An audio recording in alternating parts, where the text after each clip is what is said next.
तर रुई छत्तीसपाशी माझ्या मामाचं गाव आहे. फायनली आम्ही घरी पोहोचलो आणि नंतर आजी-आजोबासोबत गप्पा मारत होतो. तोवर मामीनी चहा ठेवला. चहा पिल्याच्या नंतरनं टेरेसवरती गेले. का तर जवळजवळ 7-8 वर्षाच्या नंतरनं मामाच्या गावाला आली आणि खूप जास्त इथे बदल वाटतोय. अगोदर तर इथे सगळ्यांचे मातीचे घरं होते. आता सगळ्यांनी नवीन घरं बांधलीत आणि पहिल्या घरांची सगळी पडझड झालेली दिसतीये. दगडी पायऱ्या, आड या सगळ्या गोष्टी लहानपणीच्या आमच्या आठवणींमध्ये अजूनसुद्धा आहेत. आणि या चौरंगावरती दगडी आहे बरं का, याच्यावरती मामा वगैरे अंघोळ करायचे. आता तो सुद्धा कसा पडलेला आहे एका साईडला. आजी आजोबाच्या पाया पडून निघालो आम्ही घराकडे. जाताना साड्या वगैरे घ्यायच्या होत्या, तर एवढ्या वर्षानंतर गेलोय म्हटल्यावरती मामाने पैसे दिले होते कपड्यांसाठी.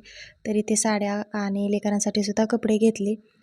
नगर साईडला आम्ही कधीही आलो ना तरी मांदळीच्या आत्माराम महाराजांच्या पाया पडल्याशिवाय आम्ही जात नाही. तर जाताना तर आम्हाला जमलं नाही, पण आता येताना आम्ही आवर्जून इथे थांबलोय.